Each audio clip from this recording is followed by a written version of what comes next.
Alternative behavior, electricity market.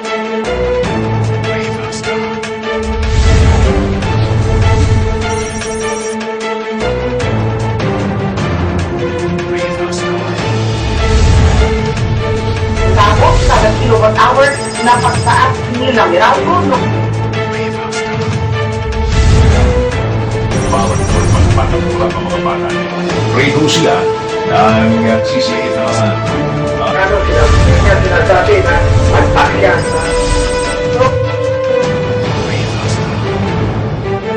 Ilang mga power firms na naging dahilan naman ng 4 pesos and 15 centavos kada kilowatt hour na pagtaas nilang Meralco noong Clear na ginapasok pagkado ng dos ng hapon. Ito'y matapos sa lakayin ng optical media. May bago. Kaya ngayon naman, kupasa na yung mga tol. So ngayon nga, kung sa kami ng operasyon, naging apat yung kanya. yung si Del Philly ay yung contributor. No? Ang DOJ, tuloy pa rin ang investigasyon sa malaki at nagsigil na sa Meralco. Alamin natin ang pamilya yan. Lalo-laro na yung mga bibili ho ng mga construction materials. No? Recently, okay, oras. Huwag niyong bilhin po yan at bagamat mura, no? Maaaring mura ho kumpara ho doon. I used to work with government.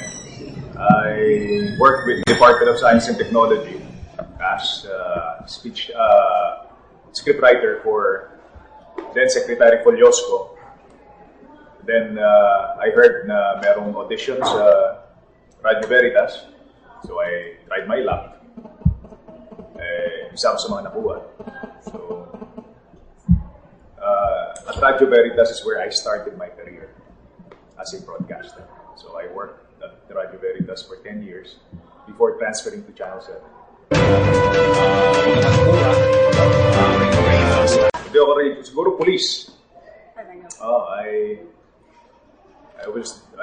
always dreamt of becoming a policeman kasi mahilig ako sa mga detective stories ng araw. Mahilig ako sa mga series like Miami Vice, maging Sunny Crockett. So, pinangarap ko rin maging police. No? Pero siguro ever since I was a kid, at the age of 7, pinapangarap ko na maging Jose Mariveles. Hindi ako, hindi nyo na inabutan yata si Jose Mariveles, pero sabi ko, that is what I want to become. Nakita ko siyang deliver ng balita. So, primary dream would be to become a broadcaster. Secondary lang yung pagiging police. Balik tayo sa ating mga callers. Punta natin si Bonifacio Olio ng Quezon City. Good morning, Steve. So, perks would be recognition. Second, financially, maganda rin ang kita namin dahil sa Channel 7, binibigyan kami ng commercial minutes. So, aside from the talent fee, meron kami commercial minutes na pwede mo ibenta sa mga non-traditional advertisers. Ano ba yung non-traditional advertisers? Ibig sabihin, hindi mo pwedeng ibenta yan sa mga traditional advertisers like Nestle, San Miguel, Liver, yan, mga traditional yan. May mga, ang may hawak yan yung marketing namin. Pwede kami magbenta sa iba. Gaya ng akin, Outlast Battery, Pagcor, kung ano yung binabayad ng Pagcor sa programa ko, sa akin napupunta yun. So, medyo financially maganda kita para kaming mga artista ng kumita. So, pero they don't give that kind of perks sa ibang stasyon eh. Sa Channel 7, they do that. Here, sa BB. Pero sa TV, hindi. Si Pinoy ni Belmonte, yung jowa, na big shadow president sa Palacio, kaya ingat tayo sa Chinese City. I used to be a cab reporter kasi. So, napunta ako sa Pinatubo eruption. Nag-cover ako ng Mayon volcano eruption. Yung kamoting nahabol kami ng pyroclastic material. There was one time na binaril na ako ng police. And the good thing about it, yung police was so dead drunk during that time. Hindi niya ako tinamaan, pero you can feel the bullet grazed into my head. Swerte-swerte lang. Yun, marami pa akong mga nag-cover ako ng pagpuga ng mga preso sa Pasay City Jail. Sumama ako sa mga police follow-up operation, and eventually yun sa 10 pumuga, yung 2 hardened criminals to nahuli namin. Marami. Hindi ko na matandaan, pero those were my days as a cab reporter. Pero sir, if ever given a chance na bumalik po kayo bilang isang passing reporter, would you actually accept it again? Actually, hindi na ako papayagan ng asawa ko. Hindi na papayagan ng asawa ko kasi masyadong kulang sa oras sa pamilya. Pagka-reporter ka, kung saan ka napupunta. Kaya mahirap. Okay na ako dito. Let's follow it.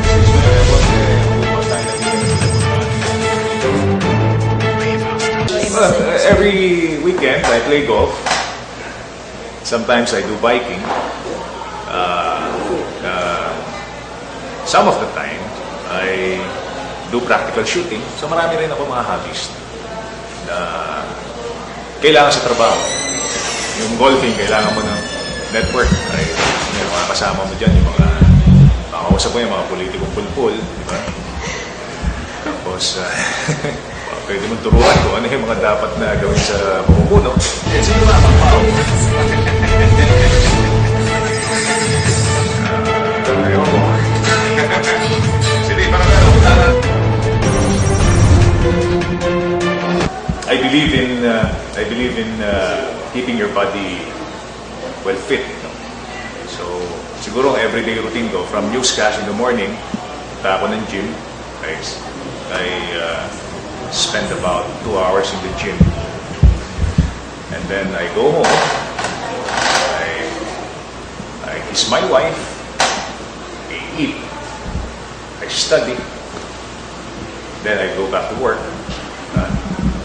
Sometimes I socialize in the evening. Usual stuff na ang isang taong wala pang anak ay ginagawa. Medyo late bloomer kasi ako, hindi ako nagsawa ng mga bata eh. So we're still trying to have a baby. Mag-asawa. Sir, any advice po sa mga katulad po namin estudyante, aspiring students na maging katulad po na makapasok sa mundo? Siguro pwede kong mabigay sa inyo payo eh. Every day is a learning experience. Dapat araw-araw tayo nag-aaral. Araw-araw tayo up-to-date sa social events. Hindi natatapos ang pag-aaral sa eskwela. Pag-aaral ay tuloy-tuloy. Matuto kayong makipaglaro. Huwag kayong magmadali. Things will fall into place basta alam niyo yung ginagawa niyo. Sir, may ano po kaming, kung di po nagkakamali, kayo po ba yung boses sa likod nung pag-i-introduce kay na Mel Chanco at Mike? Nung araw, ni-introduce ko sila everyday, I do that. Mel Chanco, Mike Enriquez. Pero ngayon wala na. Recorded? Pero, everyday recorded yun. I'm the official voiceover of 24 Oras. Yes, sir. Yung headlines, news flash.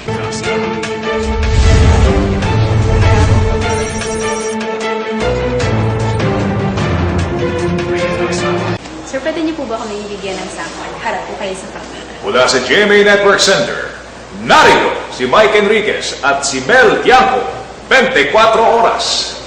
Kalahati halos yun. Tindahan ng binibig. Oo, mga pirated. Yamas. Mga nandiyan, makasalunan mo ba? Baka tumatayo. Hello, ako po si Joel Reyes-Obel at kayo po'y nakikinig sa 95.9 Green FM. Basta radyo, dito ka. Yes.